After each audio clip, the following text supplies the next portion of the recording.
Hello students, last lecture के अंदर हम लोग जी के अंदर वेरिएशन स्टडी कर रहे थे। हमने जी के अंदर वेरिएशन 3 फैक्टर्स पे डिपेंड करता हुआ देखा था। एक तो जी का वेरिएशन मीन जी की जो वैल्यू है वो एक तो हाइट पे डिपेंड करती है,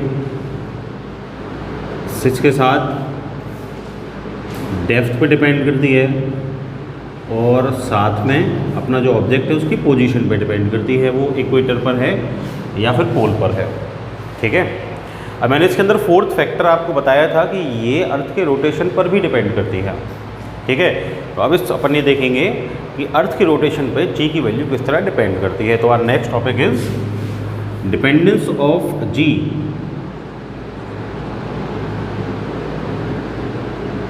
dependence of small g gravitational acceleration on rotation of earth. ठीक है, देखें कैसे डिपेंडेंस है। लेट मैं ये अर्थ का डायग्राम बना रहा हूँ, ऑलमोस्ट स्फेरिकल है ना, परफेक्टली स्फेरिकल तो नहीं है, ओवल शेप है, तो थोड़ा थोड़ा मैं इसको स्फेरिकल कंसिडर कर रहा हूँ। लेट ये अपनी अर्थ है। ठीक है। अब जो अर्थ है अपनी वो क्या कर रही है, किसी ना किसी वेलोसिटी से रोटेट कर रही है। तो जो वेलोसिटी है वो एंगुलर वेलोसिटी में कंसिडर कर सकता हूँ उसकी कुछ ना कुछ। लेट अपनी जो अर्थ है वो ओमेगा एंगुलर वेलोसिटी से क्या कर रही है, वो रोटेट कर रही है। ठीक है, अपने एक्सिस पर, ये एक्सिस हो गया। अब ओमेगा वेलोसिटी से अगर वो रोटेट कर रही है, ये एक्सिस में बना देता हूँ।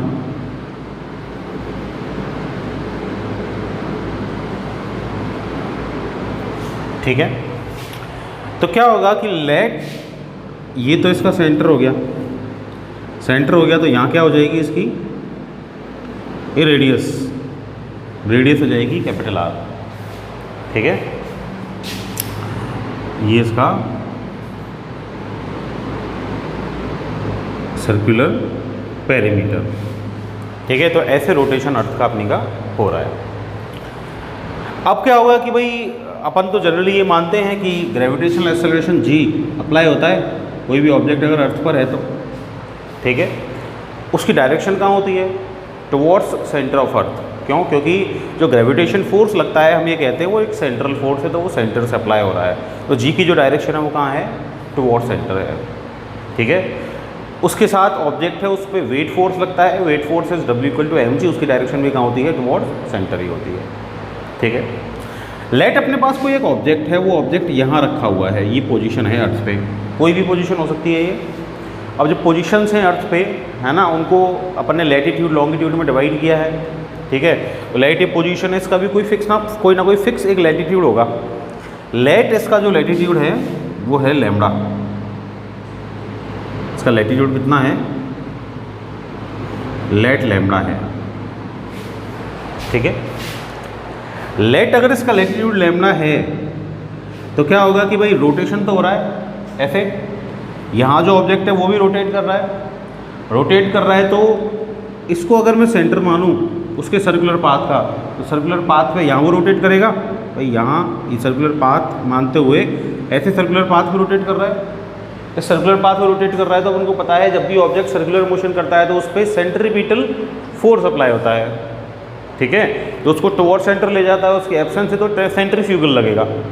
ठीक है। जिसकी वैल्यू, अच्छा वो अवे फ्रॉम सेंटर, जिसकी वैल्यू क्या होती है, m ओमेगा स्क्वायर आर या mv²/r। ओमेगा की फॉर्म में लिखूँ तो m ओमेगा स्क्वायर आर और v की फॉर्म में लिखूँ तो mv²/r, ये होता है। अब क्या होगा कि भाई ये ऑब्जेक्ट जब यहाँ है तो इस पर g mg वेट फोर्स तो लगना ही है, जिसकी डायरेक्शन कहाँ होगी, टुवर्ड सेंटर होगी। अब इसकी डायरेक्शन टुवर्ड सेंटर होगी, तो ये अगर लैम्डा है mg के जस्ट अपोजिट डायरेक्शन में भाई m ओमेगा स्क्वायर, ये क्या है अपना सेंट्रीपिटल फोर्स। ठीक है। ये लैम्डा है तो this angle will also be lambda. तो इस फोर्स का कोई ना कोई कंपोनेंट इस mg के अपोजिट डायरेक्शन में यहाँ भी होगा। कितना होगा, किसी भी फोर्स का कंपोनेंट मुझे करना है, ये ए का कंपोनेंट करना है एक्स और वाई के अलोंग, तो जिधर एंगल गिवन होता है उधर क्या होता है, a × cos थीटा, यही होता है। और अपोजिट जो परपेंडिकुलर एक्सिस के अलाउंग उसके अलाउंग होता है वेक्टर इनटू साइन लैम्बडा या साइन थीटा, जो भी एंगल दे रखा है। तो एम ओमेगा स्क्वायर आर, इसका कंपोनेंट इधर क्या हो जाएगा, m omega square r and cos lambda, ये हो जाएगा। अब क्या हुआ कि ये जो पोजीशन यहाँ जब अपना ऑब्जेक्ट है तो उस पर एम जी तो लग रहा है अंदर की तरफ, लेकिन साथ में ड्यू टू सेंट्रीपिटल फोर्स उसका कंपोनेंट भी m omega square r cos lambda वो कहाँ लग रहा है, बाहर की तरफ लग रहा है।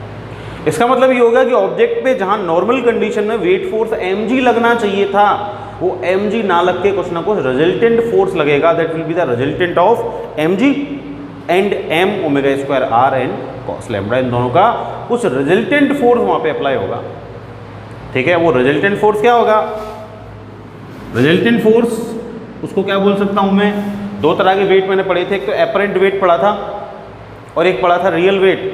तो ये एपरेंट वेट फोर्स होगा इस पर, तो उसको डब्ल्यू डैश से रिप्रेजेंट कर दूँ, that will be equal to m g minus का m omega square and cos lambda. भाई F1 minus F2 equal to F, ठीक है।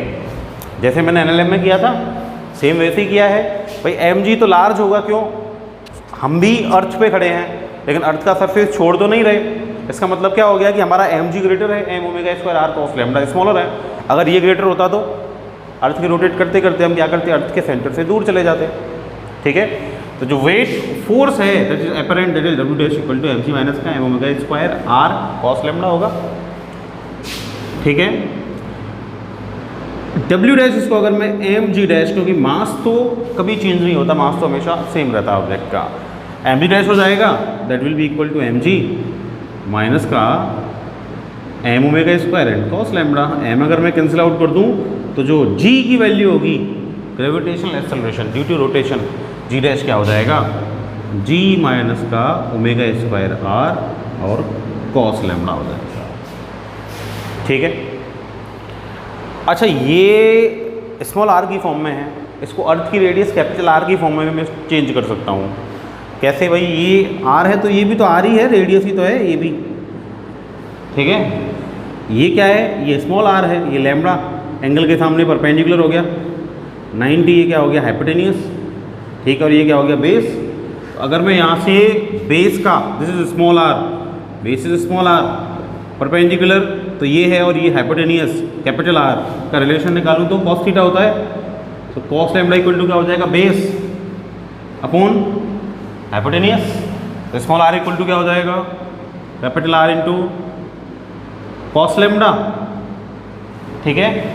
और जी डैश क्या हो जाएगा देन, जी माइनस का omega square, small r is r cos lambda and into cos lambda, that means जो d dash g dash की वैल्यू है वो क्या हो जाएगी, जी माइनस का omega square r and cos square lambda. That means जो जी डैश की वैल्यू है वो किस पे डिपेंड कर रही है, लैम्बडा पर भी डिपेंड कर रही है, और ओमेगा पर तो करेगी, वो तो रोटेशन की वेलोसिटी है, एंगुलर वेलोसिटी। तो इसका मतलब क्या हो गया कि भाई रोटेशन की वजह से भी जो अर्थ का ग्रेविटेशनल एक्सेलरेशन है, अर्थ पर ग्रेविटेशनल एक्सेलरेशन है, उसकी वैल्यू क्या कर जाती है, वेरी कर जाती है। तो this is the effect of rotation of earth on the value of small g, ठीक है भाई। तो बात आ गई समझ में।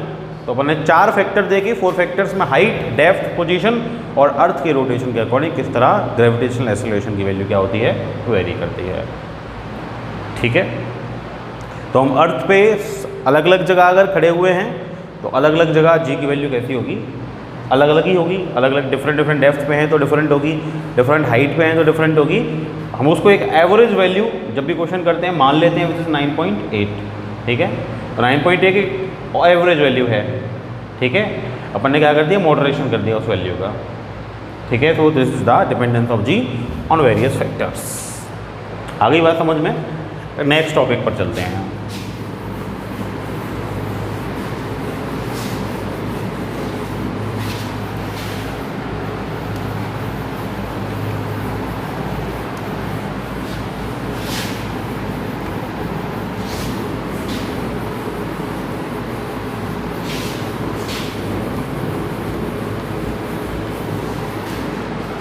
देखें, next topic is gravitational field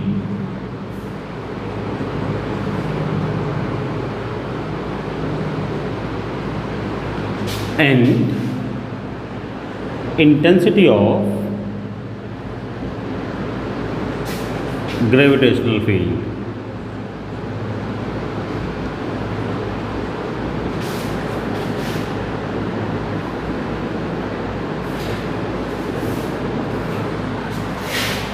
अच्छा, एक क्वेश्चन मैं आपसे पूछूं तो ये ग्रेविटेशन हम पढ़ रहे हैं, ठीक है, क्या स्पेस में ग्रेविटेशन फोर्स होता है क्या? मैं आपसे पूछूं कि क्या स्पेस में ग्रेविटेशन फोर्स होता है क्या? हमने देखा है कभी अगर अपन ने स्पेस वॉक देखी हो, ठीक है, स्पेस वॉक अपन देख सकते हैं, international space station live streaming देता है स्पेस वॉक की, है ना। आप यूट्यूब पे जाएंगे तो लेक्चर्स आप देखते हैं तो वहीं यूट्यूब पे अवेलेबल हैं स्पेस वॉक्स, है ना। इंटरनेशनल स्पेस स्टेशन का चैनल है, उस पर जाके आप लाइव देख सकते हैं कि जो इंटरनेशनल स्पेस स्टेशन के अंदर जो लोग रह रहे हैं वो किस तरह स्पेस में निकलते हैं वहाँ, है ना, या फिर उसमें स्पेस स्टेशन में वॉक करते हैं, ठीक है। तो वहाँ वो ऐसे अपीयर होते हैं जैसे ग्रेविटेशन फोर्स अप्लाई नहीं हो रहा, वो फ्रीली मूव करते हैं, है ना। उनके बहुत सारे वीडियोज़ वहाँ आप जाके देखोगे तो वो कुछ खा रहे हैं, है ना, या फिर वो कुछ पी रहे हैं, ड्रिंक कर रहे हैं, तो वो चीज़ें ग्रेविटेशन से फ्री वहाँ अपीयर होती हैं, ठीक है। वो इजीली अवेलेबल हैं वीडियोस, वो कहीं भी जाके आप देख सकते हो यूट्यूब पे। तो क्या जब वो ऐसे दिख रहे हैं तो क्या वहाँ ग्रेविटेशन फोर्स नहीं है क्या? ग्रेविटेशन फोर्स एब्सेंस रहता है क्या? नहीं रहता। स्पेस में भी ग्रेविटेशन फोर्स होता है। पहली बात तो अगर मैं थ्योरेटिकल बात कर रहा हूँ तो थ्योरेटिकल बात में करूँ तो F ग्रेविटेशन फोर्स की वैल्यू होती है G m1 m2 upon r square, ठीक है। तो ग्रेविटेशन फोर्स जीरो हो जाए उसके लिए r must be infinite, any number upon infinite, then F will be zero, ठीक है। या फिर m1 या m2 में से कोई जीरो हो जाए, ठीक है, या फिर m1 की वैल्यू ऑलमोस्ट जीरो हो जाए तो भी f की वैल्यू क्या हो सकती है? Almost zero. मतलब वेरी स्मॉल अगर ऑब्जेक्ट हो तो वो ऐसा हो सकता है कि वेरी स्मॉल मतलब ऑलमोस्ट नेग्लिजिबल ग्रेविटेशन फोर्स क्या करे? एक्सपीरियंस करे, ठीक है। भाई ग्रेविटेशन फोर्स r के तो इनवर्सली प्रोपोर्शनल है, हमको दिख रहा है, F is inversely proportional to r square, inverse square law को फॉलो करता है ग्रेविटेशन लॉ। तो जैसे जैसे डिस्टेंस इंक्रीज होगा वैसे वैसे ग्रेविटेशनल फोर्स की वैल्यू भी रिड्यूस होगी। तो अर्थ से अपन दूर जाते जा रहे हैं, जैसे जैसे ऊपर जा रहे हैं वैसे वैसे ग्रेविटेशन फोर्स क्या हो रहा है? रिड्यूस हो रहा है। लेकिन अगर मान लो इसके जैसे ही इसमें रिडक्शन हो रहा है, मास को इंक्रीज करते चले तो बैलेंस हो सकता है। लेकिन मान लो मास तो कांस्टेंट है, मास कांस्टेंट है तो r रिड्यूस हो रहा है तो f की वैल्यू क्या हो जाएगी? इंक्रीज हो रहा है तो f की वैल्यू क्या हो जाएगी? रिड्यूस हो जाएगी। तो आप जब अर्थ से ऊपर जाते हैं, स्पेस में जाते हैं, तो स्पेस में क्या हो रहा है कि r इतना ग्रेटर हो गया कि f की वैल्यू ऑलमोस्ट नेग्लिजिबल हो गई। मतलब f इफेक्टिव नहीं रहा आपके ऊपर। और चीज़ों पर तो इफेक्टिव हो सकता है। वो कब इफेक्टिव हो सकता है? जब m की वैल्यू क्या हो? इतनी लार्ज हो कि वो r के इफेक्ट को क्या कर दे? नलीफाई कर दे, कम कर दे। जैसे कि हम ये कहते हैं कि भाई सन के अराउंड अर्थ रोटेट कर रही है। क्यों रोटेट कर रही है? क्योंकि उसको सर्कुलर पाथ पे रोटेट करने के लिए मिलने वाला सेंट्रीपिटल फोर्स कहाँ से मिल रहा है? Gravitation force between sun and earth से मिल रहा है। तो सन और अर्थ तो स्पेस में ही है, सन और अर्थ के बीच में ग्रेविटेशन फोर्स लग रहा है। जितने भी स्टार हैं वो सब, सॉरी जितने भी प्लैनेट्स हैं वो स्टार, दैट इज सन, हमारे सोलर सिस्टम में तो कम से कम उसके अराउंड रोटेट कर रहे हैं। रोटेट करने के लिए सेंट्रीपिटल फोर्स चाहिए, कहाँ से मिल रहा है? ग्रेविटेशन फोर्स से मिल रहा है। तो स्पेस में ग्रेविटेशन फोर्स तो प्रेजेंट है, पर हमारा मास इतना नहीं है कि वो उस ग्रेविटेशन को एक्सपीरियंस कर सके। इसीलिए जब भी आप स्पेस में वॉक देखते हो, है ना, एस्ट्रोनॉट्स की, तो वो कैसी होती हैं? ऐसा अपीयर होती हैं कि वो ग्रेविटी से क्या हो गई हैं? फ्री हो गई हैं। क्यों? क्योंकि उनका मास इतना नहीं है उन ऑब्जेक्ट्स का या उस पर्सन का कि वो जी को क्या कर सके, सॉरी उस एफ ड्यू टू ग्रेविटी को क्या कर सके? एक्सपीरियंस कर सके। तो ग्रेविटेशन तो प्रेजेंट है हर जगह, ठीक है, फोर्स तो हर जगह प्रेजेंट है, आप एक्सपीरियंस नहीं कर पाते ड्यू टू स्मॉल मास, ठीक है। अपने टॉपिक पे लौटते हैं, that is gravitational field and intensity of gravitational field. देखो ग्रेविटेशनल फील्ड की बात करें सबसे पहले, तो ग्रेविटेशनल फील्ड, अब मैं ये बोल रहा हूँ कि भाई एफ जो ग्रेविटेशनल फोर्स है वो तो आर के कैसा है, इनवर्सली प्रोपोर्शनल आर की वैल्यू इंक्रीज होगी तो एफ की वैल्यू रिड्यूस होनी है। इसका मतलब भाई कोई एक लिमिट पे जाके तो जो फोर्स है वो कैसा हो जाएगा, बहुत नेग्लिजिबल हो जाएगा। इसका मतलब ये हो गया कि हर एक ऑब्जेक्ट जिसके अंदर मास है उसकी एक सफिशिएंट अमाउंट में फोर्स लगाने की लिमिट है, उस लिमिट के बाहर वो सफिशिएंट अमाउंट में फोर्स नहीं लगाएगा। तो फोर्स कौन लगाता है, ग्रेविटेशनल फोर्स लगाता है कोई भी ऑब्जेक्ट जिसके पास मास हो। तो किसी भी मास वाले ऑब्जेक्ट, फॉर एग्जांपल ये एक ऑब्जेक्ट है, अपनी अर्थ ही मान लूँ मैं, इसका मास कैपिटल एम है, तो इसके अराउंड इसका कोई एक ऐसा एरिया होगा जिस एरिया में ये क्या करेगा, किसी दूसरे ऑब्जेक्ट पर इफेक्टिव ग्रेविटेशनल फोर्स लगाएगा। एरिया मतलब फील्ड, तो वो एरिया वो फील्ड जिसके अंदर कोई भी एक ऑब्जेक्ट दूसरे ऑब्जेक्ट पे इफेक्टिव ग्रेविटेशन फोर्स अप्लाई करता है उसको बोलते हैं ग्रेविटेशनल फील्ड उस ऑब्जेक्ट की। ठीक है, अर्थ के अराउंड हमारे ऊपर जब तक ग्रेविटेशन फोर्स लगेगा तो जिस एरिया के अंदर लगेगा that is gravitational field of that planet, मतलब अर्थ। ठीक है, तो फील्ड मतलब क्या हो गया। अच्छा, ये जो फील्ड है ना, ये कॉमन वर्ड है, हर एक फोर्स लगाने वाली चीज़ के लिए होता है। यहाँ अपन ग्रेविटी के लिए बात कर रहे हैं, चार्ज के लिए बात करेंगे तो चार्ज के अराउंड चार्ज, एक चार्ज दूसरे चार्ज में फोर्स लगाएगा, उसको बोल देंगे इलेक्ट्रिक फील्ड, जिसने एरिया के अंदर लगाएगा। ठीक है, तो कोई भी टाइप का फोर्स हो, कोई भी टाइप का फोर्स हो जिस लिमिट तक जिस स्पेसिफिक एरिया में वो अप्लाई होता है उसे उसकी क्या बोलते हैं, फील्ड बोलते हैं। ग्रेविटी है, ग्रेविटेशनल फील्ड बोल दिया, चार्ज होगा इलेक्ट्रिक फील्ड बोल देंगे, जो अपन 12th क्लास में जाके पढ़ेंगे। ठीक है, तो एक कॉमन वर्ड है फील्ड, सारे फोर्सेस के लिए यूज होता है। ठीक है, अब इसकी इंटेंसिटी क्या है, इंटेंसिटी के बारे में बात करें। इंटेंसिटी मतलब क्या हो गया, इंटेंसिटी मतलब हो गया स्ट्रेंथ, भाई कितना स्ट्रॉन्ग है। इंटेंसिटी का मतलब यही तो हो गया, कोई भी चीज़ कितनी ज़्यादा इंटेंस है मतलब उसका कितना ज़्यादा इफेक्ट है। तो ग्रेविटेशन फोर्स का कितना इफेक्ट है ये पता कैसे चलेगा। मान लो एक ऑब्जेक्ट है, इसका कैपिटल है मास है, इसके अराउंड इसकी ग्रेविटेशनल फील्ड है। अब ये कितना फोर्स लगा सकता है ये कैसे पता चलेगा, लगाए तब पता चलेगा। किस पे लगाएगा, दूसरे मास पे लगाएगा। तो दूसरा मास लगाने के लिए इसकी फील्ड में अपन को क्या करना पड़ेगा, वो दूसरा मास लेके आना पड़ेगा। वो जो दूसरा मास अपन लेके आते हैं वो क्या लाते हैं, वो इतना नेग्लिजिबल होना चाहिए कि भाई ये तो इस पे फोर्स लगाए पर ये इस पे वापस फोर्स ना लगाए। भाई जिसको एक्सपीरियंस करना है वो वीक होना चाहिए। ठीक है, तो यहाँ अपन ये यूनिट मास लेके आते हैं। अपन ये एक हाइपोथेटिकल कॉन्सेप्ट है, यूनिट मास का एक्चुअल में एग्जिस्ट नहीं करता। ठीक है, तो एक यूनिट मास पे जो फोर्स ये कैपिटल एम अपनी फील्ड में लगाएगा उस अप्लाइड फोर्स को अपन क्या बोलेंगे, इसकी इंटेंसिटी बोलेंगे। तो intensity is actually the force, I से रिप्रेजेंट कर दूं, I g gravitational intensity, intensity of gravitational field क्या है, it is actually the force applied by an object on an unit mass small m in its gravitational field। तो कोई भी object अपनी gravitational field में किसी यूनिट मास पे जो फोर्स अप्लाई करता है उस फोर्स को अपन क्या बोलते हैं, इंटेंसिटी ऑफ ग्रेविटेशनल फील्ड बोलते हैं। ठीक है, यूनिट फोर्स की तो कितनी हो जाएगी न्यूटन, मास की कितनी हो जाएगी kg।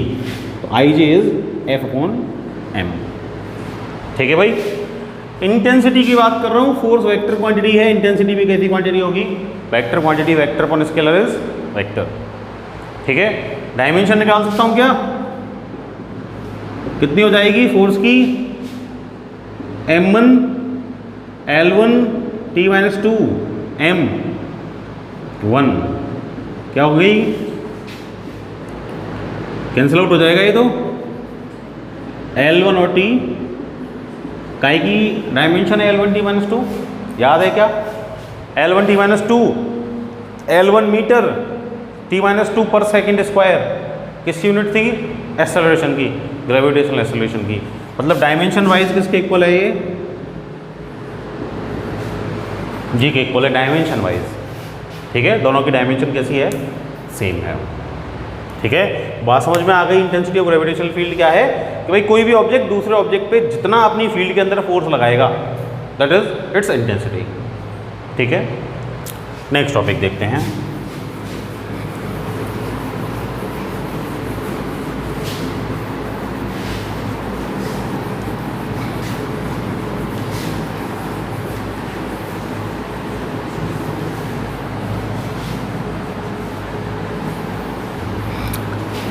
And our next topic is the intensity of gravitational field due to a mass capital M. Intensity find कर रहे हैं अपन ग्रेविटेशनल फील्ड की, intensity of gravitational field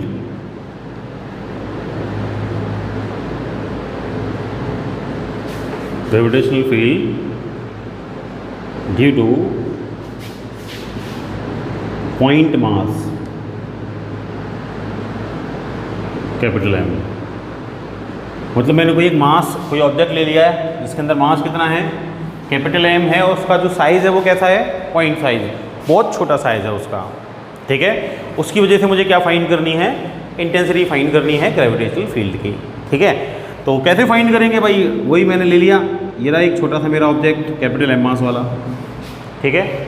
intensity कब शो करेगा, फील्ड में फोर्स लगाएगा, तो लाइट इसके अराउंड क्या है, इसकी ये फील्ड है, ठीक है। फील्ड कहाँ है, आर डिस्टेंस पर है। इस फील्ड में मैं क्या लेके आया भाई, यूनिट मास लेके आना पड़ेगा, उसी पे तो लगाएगा फोर्स, उसी से इंटेंसिटी पता चलेगी। और लाइट वो कितने डिस्टेंस पर है, लाइट ये आर डिस्टेंस पर है, ठीक है।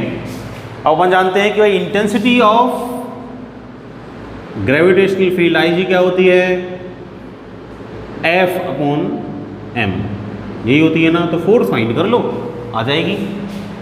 जानते हैं अपन gravitation force between small m and capital m, gravitational force between capital m and small m क्या हो गया, g m m two small m capital m upon distance is r square, ठीक है। तो आई जी इक्वल टू क्या आ जाएगा, g small m capital m upon r square, और इंटू में क्या आ जाएगा, m. So intensity of gravitational field is g m upon r square, ठीक है। तो this will be the formula to find the intensity of gravitational field due to a point mass. Intensity vector quantity है, vector form में भी लिख सकता हूँ ना।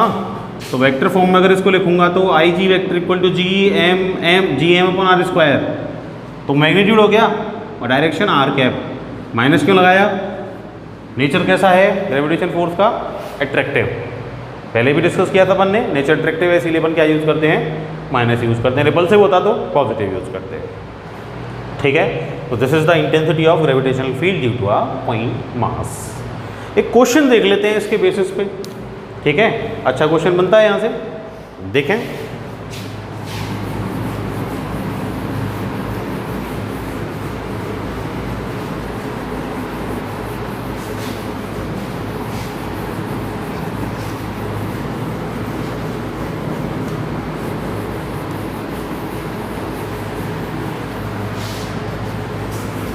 देखो एक क्वेश्चन मुझे गिवन है, क्या बोल रहा है, two objects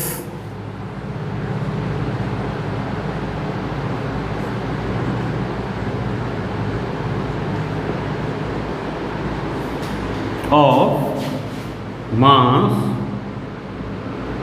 100 kg and 1000 kg are placed at distance 1 meter.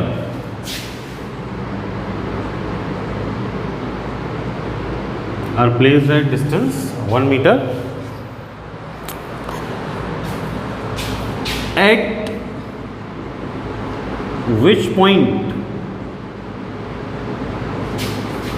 on the line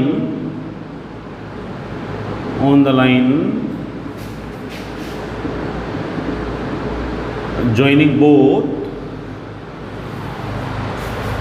intensity of gravitational field will be 0. Intensity of gravitational field will be 0. देखो क्या बोल रहा है कि दो ऑब्जेक्ट हैं, एक का मास तो है 100 kg, ठीक है, लेट ये रहा 100 kg वाला मास। दूसरे वाले का मास कितना है 1000 kg, लेट दूसरा वाला ये रहा 1000 kg, ठीक है। डिस्टेंस कितना है दोनों के बीच में 1 मीटर, ठीक है। अब क्या बोल रहा है कि भाई इन दोनों के बीच में कोई एक ऐसा पॉइंट है जिसमें इंटेंसिटी कितनी है 0 है, ठीक है। अब इंटेंसिटी 0 है तो वो पॉइंट फाइंड करना है, इंटेंसिटी 0 है, ठीक है। तो इंटेंसिटी 0 किस पॉइंट पे होगी, जहां दोनों का फोर्स इक्वल हो जाएगा, ठीक है, इक्वल एंड ऑपोजिट, ठीक। वहां पे क्या होगा, इंटेंसिटी 0 हो जाएगी। तो लेट मैं मान लेता हूं कि किसी पॉइंट पे यहां इस पॉइंट O पे इंटेंसिटी 0 है, ठीक है। और ये जो पॉइंट O है ये अपने 100 kg मास से कितना दूर है, x मीटर दूर है। तो इसका मतलब 1000 kg वाला जो ऑब्जेक्ट है वो कितना दूर होगा, टोटल 1 मीटर, 1 में से x माइनस कर दूं तो रिमेनिंग डिस्टेंस कितना हो गया 1 माइनस x मीटर रिमेनिंग वाला दूर है, ठीक है। तो इंटेंसिटी इसकी कितने x डिस्टेंस पे कितनी हो जाएगी, IG1 G m is 100 kg और upon distance is x square, ठीक है। इंटेंसिटी किसकी 1000 kg की, IG2 G m upon 1 minus x square. Equation क्या हो गई सेकेंड, ठीक है। क्या बोल रहा है कि भाई कहाँ इंटेंसिटी 0, मतलब दोनों की इंटेंसिटी सेम हो जाएगी, कैंसिल आउट कर देंगे एक दूसरे को। That means IG1 will be IG2, so G 100 upon x square equal to क्या हो जाएगा G 1000 upon 1 minus x square. ये तो कैंसिल आउट हो गया, this is 100 upon 1000 equal to x square upon 1 minus x square, ठीक है। अब क्या करो, स्क्वायर रिमूव कर दो, अंडर रूट ले लो दोनों साइड, तो क्या हो जाएगा ये तो हो गया 10, और 1000 का अगर मैं अंडर रूट लूँगा तो क्या हो जाएगा, ये 10 अंडर रूट 10 ये हो जाएगा, ठीक है। इक्वल टू क्या हो गया x अपॉन 1 माइनस x, ठीक है। तो क्या हो गया ये हो जाएगा 10 1 minus x equal to 10 under root 10 into x, ये हो जाएगा, ठीक है। अंडर रूट 10 की वैल्यू 3.14 अप्रोक्सीमेटली, 10 माइनस का 10x equal to 3.14x। Solve कर सकते हैं इसको, ठीक है। इसको सॉल्व कर देंगे तो अपने पास आंसर आ जाएगा क्या, x की वैल्यू आ जाएगी, और x की वैल्यू आ जाएगी तो that will be the distance of that point from 100 kg mass where the intensity of gravitational field will be 0, ठीक है भाई। तो सॉल्व कर सकते हैं इसको, आंसर आ जाएगा इसका, ठीक है। पॉइंट्स में कुछ आंसर आ रहा होगा, सेंटीमीटर्स में आ जाएगा। तो ये अपना ग्रेविटेशनल फील्ड के बेसिस पे क्वेश्चन था, ठीक है। अच्छा, अपन ने एक चीज़ पढ़ी थी कि ग्रेविटेशनल फोर्स जो होता है वो सेंट्रल फोर्स होता है और कंजर्वेटिव फोर्स होता है, पढ़ा था। सेंट्रल फोर्स सेंटर से लगता है, कंजर्वेटिव फोर्स के बारे में क्या पढ़ा था, कंजर्वेटिव नॉन कंजर्वेटिव फोर्स दो टाइप के पढ़े थे। कंजर्वेटिव वो जिसके लिए क्लोज पाथ पे वर्क डन क्या होता था, 0 होता था, है ना। तो उसी ग्रेविटेशन फोर्स से अपनी फील्ड लिख लिया ये, इसका मतलब ग्रेविटेशनल फील्ड भी कैसी है, सेंट्रल फील्ड है, और कैसी है ये, कंजर्वेटिव फील्ड है, ठीक है। तो this was our gravitational intensity of gravitational field. तो नेक्स्ट अपन पोटेंशियल एनर्जी पढ़ेंगे, gravitational potential energy gravitational field के लिए। That's all for today, thank you.